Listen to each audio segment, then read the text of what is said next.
Hey, good morning, YouTube. Tammy back with Purrincess Kitten Rescue. Welcome back to my channel. Welcome home. All right, so just left the studios from Man Up America. It was a good show. It was a really good show today. Happy Fat Tuesday, everybody. It's Fat Tuesday. So accordingly to Jenna, today is the day that you could go out and get all your sinning out of your body, and then tomorrow you gotta make amends for it. So to those that do that, yay, knock yourself out. Tomorrow is the start of Lent. I don't generally do Lent as a rule, and I'm on a diet, so I'm kind of giving up everything already. Anyway, so I don't know. I hate to say that's my Lent because I'm on a diet, because it's a cop-out and it's not, but I don't generally partake in Lent, so, you know, we'll see. We'll see. But the show is interesting. We tossed a lot of cheese today for the baby cheese challenge. Wasn't sticking on the adults like it sticks on the kids, so I don't know. But Jenna had a blast. She slung a lot of cheese today, and so she had fun. There you go. That's kind of how that went. But we talked about all kinds of things. Mentioned about the passing of Luke Perry, which I'm not usually a big person that like gets into the whole Hollywood, you know, thing. You know, this one was a little disturbing, and it's disturbing because I'm getting at that age. You know, I'm 49 years old, right? The Prince is the same age as Luke Perry, and we're just, you know, kind of, I guess you start getting to that age to where you have to start thinking about mortality, because it happens, and it happens to people around you that are the same age as you. And you know, he looked like he was in pretty good shape still, and took care of himself. And so it was a little bothering that, you know, it's not a drug overdose, and, you know, it wasn't this, it wasn't that. You know, the dude just, you know, had a stroke, and, you know, that sucks. So, you know, he's gone, and, you know, I get it. People are really sad because an actor is gone, but it just bothered me more because I'm kind of in that age range, and the Prince is in that age range, and it just kind of makes you think about stuff that I don't like thinking about, which is mortality. And it's just terrible because he had a wife and kids, and they are all without him now. He's going to change that. Woo! There we go. Get that angle a little bit better. My pin's sticking out. There we go. Put it back in. Ooh, I really messed up the angle. Okay, there we go. That's a little better. So, you know, it's just kind of all of those things, and it's, you know, yeah. So then we saved the last discussion basically for the best. I didn't actually know that this documentary was even coming out, because again, I don't have cable. I don't do the cable thing. I do live streaming. So I got the show prep last night was, hey, this is what we're talking about. You know, governments that are getting in trouble. Apparently, Netanyahu has been indicted for doing some things that he ain't supposed to be doing. You know, the Justin Trudeau, which is the Canadian socialist, basically, he's now getting in trouble, the socialist darling, which, you know, is what they kind of get. So we were kind of talking about those things, but the documentary that basically is coming out, or it has come out already, was the one on Michael Jackson, and I had no idea, hadn't heard that this was even a thing or that it was coming. So it's out now. Both of them have already aired. Leaving Neverland Part 1 and Part 2. So I did a little bit of research this morning. So I streamed off the first one. I couldn't watch the whole thing because I think they're like 2 hours each, and I only got like 45 minutes in on the first one. It is a very interesting documentary, so I could only comment on the parts that I'd actually seen, but it kind of, we were kind of mirroring the two with the Abducted in Plain Sight. Have you all seen this? Okay, so the ones that have seen it kind of get where I'm going, because I just had a really hard time wrapping my head around the things that the parents did. And I'm not really going to get into detail of it too much, because for the people that haven't watched it, I don't want to ruin it for you. You need to kind of see these things. Ooh, I'm shaking, the thing's shaking. You know, you need to kind of see it for yourself, and I don't want to ruin it, kind of thing. But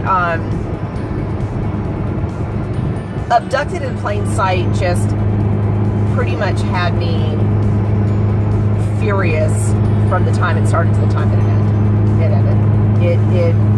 I just don't understand.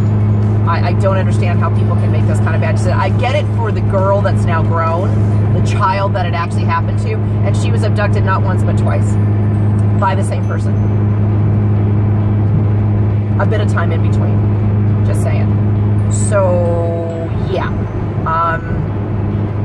I don't know how people make those kinds of decisions, and we were talking about those types of things, and there's a lot of mirroring from abducted in plain sight to the young men that are talking about never leaving, or leaving Neverland. A lot of the stuff seemed to be the same, I guess you would say. You know, you get it because it's Michael Jackson and how people can get starstruck and things of that nature, and you know, how certain things can happen and all that. But the thing was is that it abducted in plain sight was almost the same thing, literally. And this man was not famous in any way, shape, or form. And I think it happens more than people know that it happens, and it's very quiet, and how good people stand by and do absolutely nothing. It's just, they're disturbing. I'm going to have to finish Leaving Neverland and on my own time, because the Prince absolutely will not watch those types of things. He just can't do it. So I'll have to watch that later, and I'll give maybe some reviews on that once I've seen it. But Abducted in Plain Sight is definitely not something that you kids need to be watching. That's something you need to be watching when your children are not around. I think there's good discussions to be had in that. That being said, is, you know, that was a completely different time. You know, and I hate to say that, but it is true. You know, people's thought processes and things of that nature, you know, were different back in the 50s, 60s, 70s, even in the 80s. You know, this happened in late 70s, early 80s, I think. Was the majority of this one, I believe, if I'm not mistaken. I may have my timelines wrong. I know it started in the 70s. I think it ended sometime in the 80s. You know, and people thought differently back then, and I get that. I really do. Especially for the kids. Like, I get it on the kid part, but the adult part just bugged me. Like, I just didn't get it. It's a good documentary. You should watch it. I found it completely interesting. I think Leaving Neverland is probably going to be very interesting. We had talked about how I think people are going to start looking at Michael Jackson a lot differently. And when I see people, I mean a lot of people that would have never looked at him that way prior, right? Like, I always liked Michael Jackson. I loved his music. I always thought he was a nice person. He was always doing good things. You know, never got into any trouble. Always stayed out of the limelight when it came to, like, personal stuff, basically. So, but yeah, is this going to make me think differently? Probably. Yeah, I'm probably going to have some different thoughts about Michael Jackson after this. I feel sorry kind of for his kids a little bit, because he does have adult kids now. You know, my understanding is their group is, you know, the attorneys for Michael Jackson's estate. Obviously, they're pitching a bit. And again, I don't know what was said prior to. I'm just watching basically what was there. So that's going to be interesting. I'll try to finish that up this week. Probably end up finishing it tomorrow, to be honest with you, because I'm a person, I get up really early. It's not on purpose. I can't help it. So, you know, I get up at like 6:30, and, you know, the cat woke me up at 4:30 Saturday. I was up at 4:30 a.m. Saturday because the cat woke me up and I couldn't go back to sleep. Number two, he's in the jerk phase right now. We'll just pop over and start talking about something different where it's easy. But yeah, Dean, which was Dean Winchester, aka number two, because you know the Prince does not call any of the kittens by anything that I've named them by. He renames everybody. So Dean Winchester, which was my baby that was really, really, really sick last year during the summer months, the whole Supernatural, he was the only one we kept. We had Sam, Dean, and Charlie. Sam and Charlie got adopted because they were healthy and they kind of moved on. Dean kept having problems, so there was no way that I was going to send him knowing that he was having medical problems, you know, and he wasn't healthy. We couldn't adopt him. By the time we got him healthy, he was part of the rat pack, and that was the end of that. So we had another cat. Well, he's in his teenage years right now, and he is just an absolute little jerk when he's not loving on you. He's just all the time getting into trouble, and he's poking at the other cats and just whatever. So he woke me up at 4:30 Saturday. And I did not go back to sleep. I was not a happy person. I woke up at like 10 minutes after 6, I think, this morning. I didn't need to get up until 7, so. 'Tis my life. I went to bed early, though.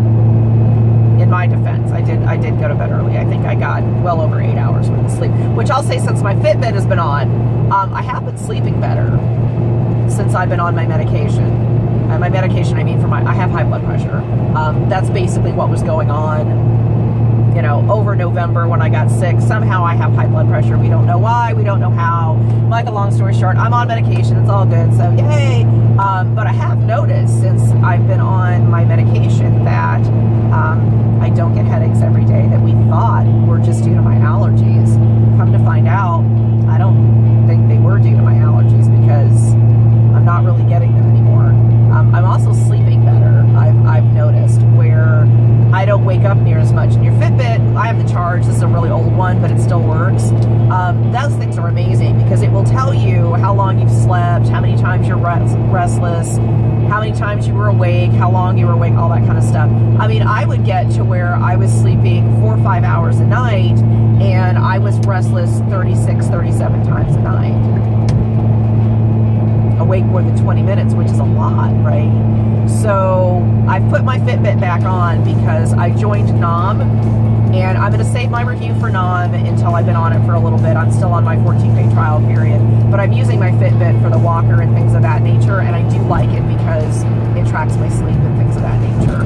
So I've been sleeping a whole lot more. Like, I'm getting 6 to 7 hours pretty continuously, and it looks like I'm actually getting good sleep, which is a good thing. Being awake every 45 minutes and knowing you're awake every 45 minutes really wears on your body after a while. So I am sleeping a lot better. So I guess there's the advantages to that. But again, the reason that I kind of went and joined on NOM is I do need to lose some weight. I probably need to lose about 40 pounds. I know it may not look like it, and thank you for the people that says it doesn't, and to you that do, because there's always some haters out there. But anyway, you know, I need to drop about 40 pounds. You know, I'm not trying to look like a supermodel, but I want to feel good. You know, my back hurts, my knees hurt, I'm getting older, kind of need to get the weight off of me. And just curious on whether or not losing the 40 pounds, if that has anything to do with my blood pressure. I don't think that I'm overweight enough that it would affect my blood pressure.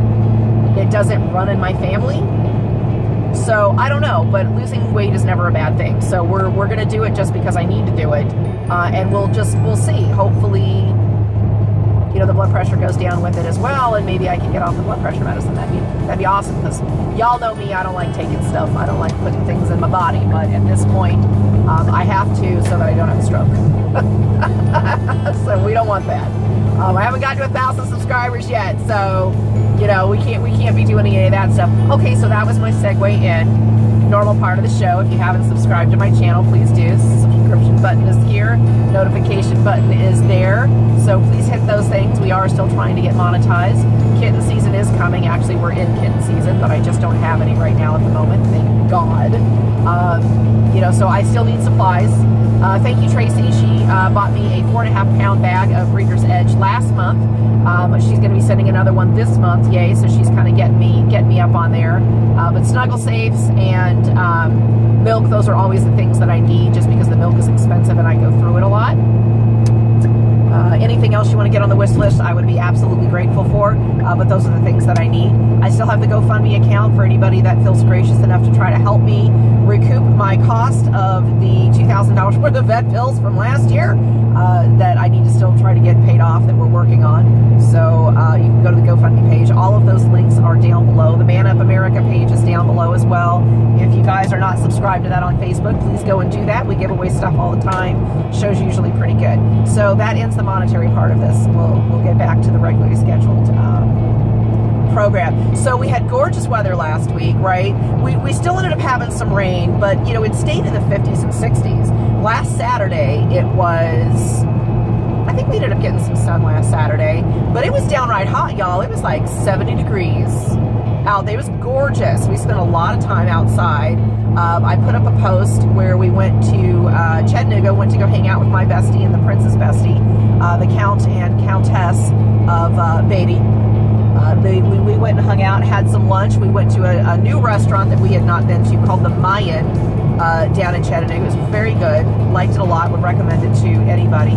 Had a wonderful lunch, and we heard about a new pinball arcade. It's all antique machines, obviously, right?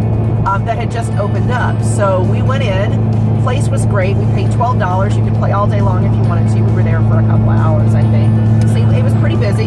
They had a lot of people going in and out. So I decided to do a quick little video for the pinball machine. I put that up last week. I think they actually have it up on their site on Facebook as well. I interviewed one of the owners while I was there. Super nice fella.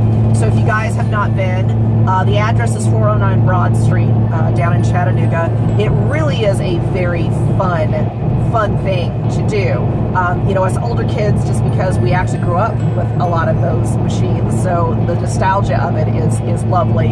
And for the younger kids that actually have never seen those types of things, which is sad.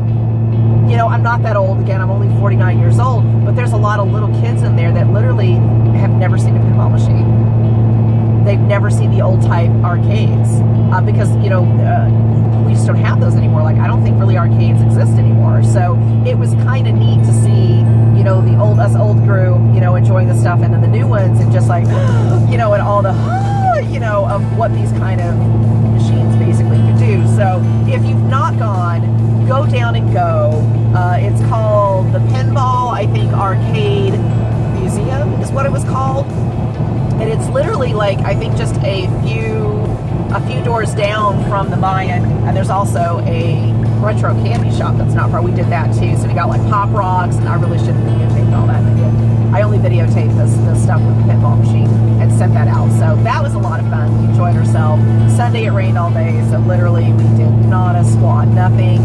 And so now we had, it got down to 23 degrees last night.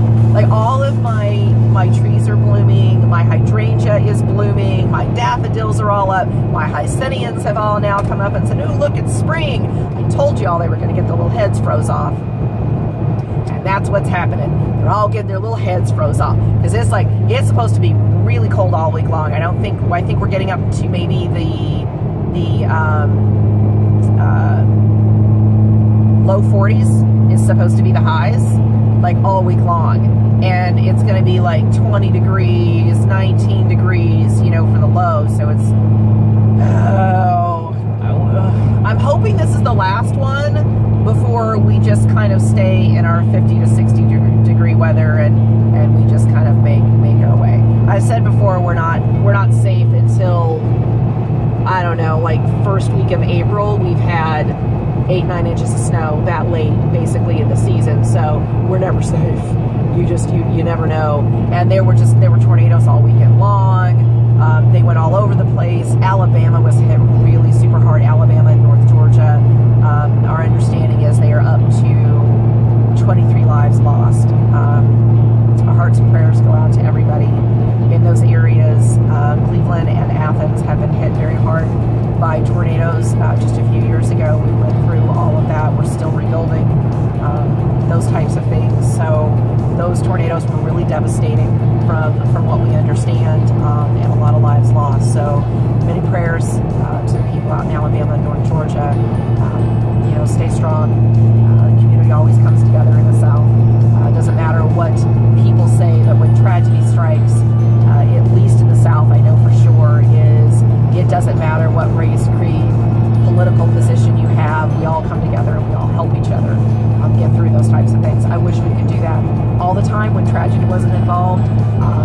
You know, but we do those things when it really does matter. So you know, I hope people are doing okay in Alabama. We're thinking about you. So Dixie Day, they have announced the Poker Run, which is their big summer fundraiser that they do. So Poker Run is going to be June the 22nd.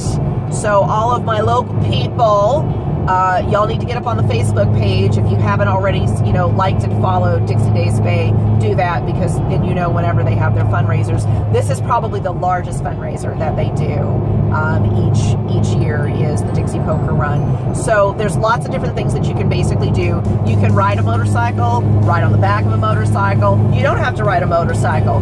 You go and basically buy your hands of poker, and I think they're $25 a hand, and you basically go to a route. Technically, you could do this in a car. You wouldn't have to be in a motorcycle. If you don't want to ride a motorcycle, you don't have to. You can do it in a car. You totally can do it in a car.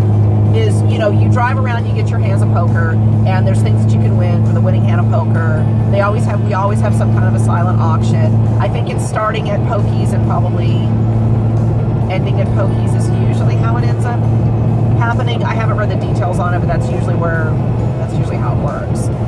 Even if we don't drive the poker run, we usually all go in and buy a hand of poker. We always buy t-shirts, things of that. I don't think we've missed a poker run in the last probably 4 years, basically. So that's coming up. I'll put Dixie's link as always down below. So if you don't want to have to go find it on the Facebook pages and the socials, you can just go to my description bar, open that up so that you can see all the links that are on there. Go to Dixie Day. It will take you right to their page, and it will show you their events that they're basically having. You can state if you're interested or going, however it is that you want to do it. If you want to help with the event, if you don't want to ride but you want to help with the event, we're always looking for volunteers. You know, whether or not I ride it, and again, has a lot to do with whether or not I have kittens and whether or not I can. Actually, last year, I think I did miss it last year because I had kittens and I couldn't ride. So, but this prince still went, and, you know, the count and countess still went. We all do those things, you know, as much as we can. We support the group. Okay. I think that's it at this point. I'm coming up on the first Athens exit. I am going to go to the second one. I think that's about it. I can't think of anything else that's coming through. As usual, you know, when we get our first kitten call, I'm going to film it. I won't go live, but we'll film it. You know, we'll have that, so you guys aren't missing anything. I